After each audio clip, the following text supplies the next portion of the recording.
Hi ಎಲ್ರಿಗೂ good morning. Welcome to Soumya Pradeep blogs. Guys ಎಲ್ಲರೂ ಹೇಗಿದ್ದೀರಾ? ಐ ಹೋಪ್ ಎಲ್ಲರೂ ಚೆನ್ನಾಗಿದ್ದೀರಾ ಅಂದ್ಕೊಂಡಿದ್ದೀನಿ. ತುಂಬ ಲಾಂಗ್ ಡೇಸ್ ಆಯಿತು ಇದು ವೀಡಿಯೋ ಎಡಿಟ್ ಮಾಡೋಕ್ಕೋದು. ಸಾರಿ. ಇದು ಅಂಗಮಣಿ ದಿನ ಅವ್ರ ಅಪ್ಪನ ಮನೆಯವರು ಹೆಣ್ಮಕ್ಳನ್ನ ಗಂಡನ ಮನೇಲಿರೋ ಹೆಣ್ಮಕ್ಳನ್ನ ಕರೆಯೋಕ್ಕೆ ಬರ್ತಿದ್ದಾರೆ. ಆ ವಿಡಿಯೋ ಇದು ನೋಡ್ತಾ ಇರ್ಬೋದು ಗೈಸ್.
ರೀತಿ ಹೋಗ್ತಿದ್ದಾರೆ ಅಂತ ನೀವೇ ನೋಡ್ತಿದ್ದಾರಲ್ಲ, ಅವರು ಬರುವಾಗ ಅವ್ರ ಮುಖ ಬಂದು ಕನ್ನಡಿಲಿ ಕಾಣೋ ಥರ. ಅವರು ಪ್ರತಿ ವರ್ಷವೂ ಈ ಉತ್ಸವ ನಡೀತಿರುತ್ತೆ ಗೈಸ್. ಏನಕ್ಕೆ ಅಂತಂದರೆ, ಈಗ ಪ್ರತಿ ವರ್ಷವೂ ಈಗ ಹಬ್ಬಗಳಲ್ಲಿ ನಾವು ಹೆಣ್ಮಕ್ಳುಗಳು ಅಪ್ಪನ ಮನೆಗೆ ಹೋಗ್ತೀವಲ್ಲ, ಅದೇ ರೀತಿ ಅವರು ಸಹ ಸಂಕ್ರಾಂತಿ ಆದ ಬೆಳಗ್ಗೆ ಅಂಗಮಣಿ ಉತ್ಸವ ಅಂತ ನಡೆಯುತ್ತೆ. ಆವಾಗ ಅವರು ಅವ್ರ ಅಪ್ಪನ ಮನೆಗೆ ಹೋಗ್ತಾರೆ. ಇಲ್ಲಿ ತಡವಾಗಿ ಬಂದದ ಕಾರಣದಿಂದ ಶ್ರೀ ಚೆಲುವನಾರಾಯಣ ಸ್ವಾಮಿ ಏನು ಮಾಡ್ತಾರೆ, ಹೆಂಡತಿ ಮೇಲೆ ಕೋಪಗೊಂಡು ಇನ್ನೊಂದು ಮದುವೆ ಆಗಬೇಕು ಅಂತ ಕುದುರೆ ಏರಿ ಹೋಗೋ ಅಂಥದ್ದು ಉತ್ಸವನ ಇಲ್ಲಿ ನಮ್ಮೂರಲ್ಲಿ ಮಾಡ್ತಾರೆ. ಏನಕ್ಕೆ ತಡವಾಯಿತು ಅಂತಂದರೆ, ಹಬ್ಬ ಅಂದಮೇಲೆ ಹೆಣ್ಮಕ್ಳು ಅಪ್ಪನ ಮನೆಗೆ ಹೋದಾಗ ಲೇಟಾಗಿ ಬರೋದು ಅದು ಯೂಶ್ವಲಿ ಕಾಮನ್ನು. ಏನಕ್ಕಾಗುತ್ತೆ ಅಂತ ಅಂದರೆ ಗೈಸ್, ಅವ್ರ ಅಪ್ಪನ ಮನೆಗೆ ಹೋಗ್ತಾರೆ. ಹೋಗಿ ಉಡಿ ತುಂಬಿ ಅವ್ರಿಗೆಲ್ಲ ರೀತಿ ಸತ್ಕಾರವನ್ನು ಮಾಡ್ತಾರೆ. ಮಾಡಿ ಅವರು ನೆಡಮುಡಿ ಮೇಲೆ ಫುಲ್ಲು ಒಂದು ದೇವಸ್ಥಾನ ರೌಂಡ್ ಬರ್ತಾರೆ. ಬಂದು ಅವ್ರು ಹೇಳಿದ ಟೈಮ್ ಬಂದು 7 ಗಂಟೆ ಆ ಥರ ಸುಮಾರಿಗೆ ಬರಬೇಕು ಅನ್ನೋದಿರುತ್ತೆ. ಇವ್ರು ಬರ್ತಾರೆ 11 ಗಂಟೆ, 11:30, 12 ಗಂಟೆ ಸುಮಾರಲ್ಲಿ ಬರ್ತಾರೆ. ಆವಾಗ ನನ್ನ ಹೆಂಡತಿ ಇಷ್ಟೊಂದು ಲೇಟಾಗಿ ಬಂದಳು, ನನಗೆ ಇವರಿಬ್ಬರು ಬೇಡ ಅಂದ್ಬಿಟ್ಟು ಬೇರೆ ಹುಡುಗಿನ ನಾನು ನೋಡಬೇಕು ಅಂತ ಹೋಗ್ತಾರೆ. ಹೋಗುವಾಗ ಏನಾಗುತ್ತೆ, ಅಲ್ಲಿಂದ ಕೋಪಗೊಂಡು ಓಡಿ ಬರ್ತಾರೆ ಈಚೆಗೆ. ಓಡಿ ಬಂದು ಏನಾಗುತ್ತೆ ಅಂತಂದರೆ ಹುಡುಗಿ ನೋಡಬೇಕಲ್ಲ ಅಂದ್ಬಿಟ್ಟು ಹೋಗ್ತಾ ಇರ್ತಾರೆ. ಇಲ್ಲಿ ಒಂದು ಕಡೆ ಮೊಲ ಅಡ್ಡ ಆಗಿಬಿಡುತ್ತೆ. ಮೊಲ ಅಡ್ಡ ಆದರೆ ಹೋಗಬಾರ್ದು ಅಂತ ಮೊಲ ಅಡ್ಡ ಆಗಿಬಿಡುತ್ತೆ. ಅದಾದಮೇಲೆ ಬಿಡು ಒಂದಲ್ವಾ ಅಂದ್ಬಿಟ್ಟು ಮುಂದೆ ಹೋಗ್ತಾರೆ. ಇನ್ನೊಂದು ಸಲ ಮೊಲ ಅಡ್ಡ ಆಗುತ್ತೆ. ಮತ್ತಿದು ಇನ್ನೂ ಒಂದಾಯ್ತಲ್ಲ ಅಂದ್ಬಿಟ್ಟು ಇನ್ನೊಂದು ಸಲ ನೋಡೋಣ ಅಂತ ಹೋಗ್ತಾರೆ. ಇನ್ನೂ ಒಂದು ಸಲನೂ ಅದೇ ರೀತಿ ಮೊಲ ಅಡ್ಡ ಆಗಿಬಿಡುತ್ತೆ. ಸೊ ಅಡ್ಡ ಆಗೋಯ್ತಲ್ಲ ಅಂದ್ಬಿಟ್ಟು ಮತ್ತೆ ರಿಟರ್ನ್ ಬರ್ತಾರೆ. ಬಂದಾಗ ಇವರು ಬಾಗಿಲು ಹಾಕೋಬಿಟ್ಟಿರ್ತಾರೆ. ಇವರು ಬೇರೆ ಹುಡುಗಿನ ನೋಡೋಕೆ ಹೋಗಿದ್ರು ಅಂದ್ಬಿಟ್ಟು. ಸೊ ಸ್ವಲ್ಪ ಹೊತ್ತು ಅವ್ರನ್ನ ಕಾಯಿಸಿ ಆಮೇಲೆ ಒಳಗಡೆ ದೇವಸ್ಥಾನದೊಳಗಡೆ ಕರ್ಕೊತಾರೆ.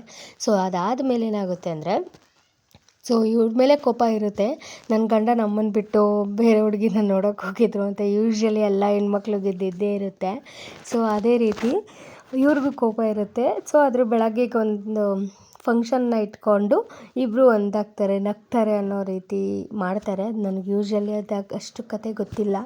ಸೊ ಬೆಳಗ್ಗೆ ಏನಾಗುತ್ತೆ ಅಂತ ಒಟ್ಟಿನಲ್ಲಿ ಈ ಉತ್ಸವದ ಬಗ್ಗೆ ಇಷ್ಟು ಮಾಹಿತಿ ನನಗೆ ಗೊತ್ತಿರೋ ಪ್ರಕಾರ ಇಷ್ಟು ನಿಮ್ಗೆ ಹೇಳ್ತಾ ಇದ್ದೀನಿ. ಸೊ ಇವರು ನಮ್ಮ ಗಂಡ ಈಗ ಬೇರೆ ಹುಡುಗಿನ ನೋಡೋಕೆ ಹೋಗಿದ್ದಾನೆ ಅಂದರೆ ಯಾವ ಹೆಣ್ಮಕ್ಳನ್ನು ಸೋಡ್ಸ್ಕೊಳ್ಳಲ್ಲ. ಅದೇ ರೀತಿ ದೇವರುಗಳಲ್ಲೂ ಸೊ ಇವರು ಸಹ ಅದೇ ರೀತಿ ಇದು ಮಾಡ್ತಾರೆ. ಸೊ ಇದ್ರ ಬಗ್ಗೆ ನಿಮ್ಮ ಅನಿಸಿಕೆನ ಕಮೆಂಟ್ ಮೂಲಕ ತಿಳಿಸ್ಕೊಡಿ ಅಂತ ಹೇಳೋಕ್ಕೆ ಇಷ್ಟಪಡ್ತೀನಿ. ನೀವು ಹಿಂದಿನ ಲಾಗಲ್ಲಿ ನೋಡಿರ್ಬೋದು, ಅವ್ರು ಸ್ನಾನಕ್ಕೆ ಹೋದಾಗ ಮೊಗ್ಗಿನ ಜಡೆನ ಹಾಕಿರ್ತಾರೆ. ಸೊ ಅದನ್ನು ನಾನು ಹಿಂದಿನ ಲಾಗಲ್ಲಿ ಅದು ಫ್ರೂಟ್ಸ್ ಆ್ಯಂಡ್ ವೆಜಿಟೇಬಲ್ಸ್ ತಟ್ಟೆದೆಲ್ಲ ತೋರಿಸಿದಾಗ ವೀಡಿಯೋದಲ್ಲಿ ಅವರ ಮೊಗ್ಗಿನ ಜಡೆನೂ ಅಲ್ಲೇ ಇತ್ತು. ಸೊ ಇವಾಗ ರಾತ್ರಿ ಅವರು ಇದು ಗಂಟು ಹಾಕಿರ್ತಾರೆ. ಗಂಟು ಹಾಕಿ ಹಬ್ಬಕ್ಕೆ ಯಾವ ರೀತಿ ಹೆಣ್ಮಕ್ಳು ರೆಡಿಯಾಗಿ ಹೋಗ್ತಾರೆ ಅನ್ನೋದನ್ನ ನೀವು ನೋಡ್ತಾ ಇರ್ಬೋದು. ಬ್ಯಾಕ್ ಸೈಡಲ್ಲಿ ವೀಡಿಯೋ ಮಾಡಿದ್ದೀನಿ. ಸೊ ಇವಾಗ ಈಗ ಏನಪ್ಪ ಅಂದರೆ ಕೋಪಗೊಂಡು ಈಚೆ ಓಡಿ ಬರ್ತಾ ಇದ್ದಾರೆ. ಜನ ಎಲ್ಲ ಕಾಯ್ತಾ ಇದ್ದಾರೆ ಅದನ್ನು ನೋಡೋಕ್ಕೋಸ್ಕರ. ಸೊ ನೀವು ನೋಡ್ತಾ ಇರ್ಬೋದು ಗೈಸ್ ಯಾವ ರೀತಿ ಇದೆ ಕ್ರೌಡ್ ಅಂತ. ಸೊ ಅಲ್ಲಿ ತುಂಬ ಸೌಂಡ್ ಇತ್ತು, ಕ್ರೌಡ್ ಸೌಂಡ್ ತುಂಬ ಜಾಸ್ತಿ ಇದ್ದಿದ್ದ ಕಾರಣ ನಾನೇ ವಾಯ್ಸ್ ಓವರ್ ಕೊಡ್ತಾಯಿದ್ದೀನಿ. ಸೊ ಈಗ ಬರ್ತಾ ಇದ್ದಾರೆ. ನನಗಂತೂ ಕ್ಯೂರಿಯಾಸಿಟಿ ತಾಳೋಕ್ಕಾಗ್ತಿರ್ಲಿಲ್ಲ. ಯಾವಾಗ ನೋಡ್ತೀನೋ ಅಂತ ಅಂದ್ಕೊತಾ ಇದ್ದೆ. ಬಂದರು ನೋಡಿ, ಇವಾಗ ಬರ್ತಾ ಇದ್ದಾರೆ ಗೈಸ್. ಸೊ ಹೆಂಡತಿ ಮೇಲೆ ಕೋಪಗೊಂಡು ಈಗ ನಾನು ಬೇರೆ ಹುಡುಗಿ ನೋಡಬೇಕು ಅಂತ ಹೋಗ್ತಾ ಇದ್ದಾರೆ. ಸೊ ಯಾವ ರೀತಿ ಕುಣ್ಕೊಂಡು ಬರ್ತಿದ್ದಾರೆ ಅಂದರೆ ಅದನ್ನು ನೋಡೋಕ್ಕೆ ಒಂಥರ ಕ್ರೇಜ್ ಅನಿಸುತ್ತೆ. ಇವರೆಲ್ಲ ಫುಲ್ ತುಂಬ ವಿಶಿಲ್ ಹಾಕೋದು, ಕೂಗೋದು ಎಲ್ಲ ಮಾಡ್ತಾಯಿದ್ರು. ಗೋವಿಂದ ಅಂತ ಕೂಗ್ತಾಯಿದ್ರು, ವಿಶಿಲ್ ಹಾಕ್ತಾಯಿದ್ರು. ಸೊ ನನಗಂತೂ ಖುಷಿ ಆಗ್ತಾಯಿತ್ತು ಎಷ್ಟೊತ್ತಿಗೆ ನೋಡ್ತೀನೋ ಅಂತ. ನೋಡಿದ್ರಲ್ಲ ಯಾವ ರೀತಿ ಕುಣ್ಕೊಂಡು ಈಚೆ ಓಡಿ ಬರ್ತಾ ಇದ್ದಾರೆ ಅಂತ. ಸೊ ತುಂಬ ಜನ ಕೂಗ್ತಾಯಿದ್ರು ಗೋವಿಂದ, ವಿಶಲ್ ಹಾಕ್ತಾಯಿದ್ರು, ತುಂಬ ಜನ ಕಿರಿಸ್ತಾಯಿದ್ರು ದೇವ್ರು ಬಂದ ತಕ್ಷಣ. ಸೊ ಅದಕ್ಕೆ ನಾನು ಅವ್ರಿಗೆ ವಾಯ್ಸ್ನ ಕೊಡೋಕ್ಕಾಗಲಿಲ್ಲ. ಅದಕ್ಕೆ ನಾನು ಓನ್ ವಾಯ್ಸ್ನ ಕೊಟ್ಟಿದ್ದೆ. ಸೊ ತುಂಬ ಲಾಂಗ್ ಗ್ಯಾಪ್ ಆಯಿತು, ವೀಡಿಯೋ ಹಾಕೋದಕ್ಕೆ ಟೈಮ್ ಸಿಗ್ತಿರ್ಲಿಲ್ಲ. ಸಾರಿ, ನೆಕ್ಸ್ಟ್ ಟೈಮ್ ಹಂಗೆ ಮಾಡಲ್ಲ. ಸೊ ಗೈಸ್ ಈ ವಿಡಿಯೋ ನಿಮಗೆ ಇಷ್ಟ ಆಗಿರುತ್ತೆ ಅಂತ ಭಾವಿಸ್ತೀನಿ. ಇಷ್ಟ ಆಗಿದ್ರೆ ಲೈಕ್ ಮಾಡಿ, ಶೇರ್ ಮಾಡಿ, ಕಮೆಂಟ್ ಮಾಡಿ. ಮುಂದಿನ ವಿಡಿಯೋದೊಂದಿಗೆ ಸಿಗ್ತೀವಿ. ಅಲ್ಲಿವರೆಗೂ ಕಾಯ್ತಾರಿ. Love you all. ಬಾಯ್.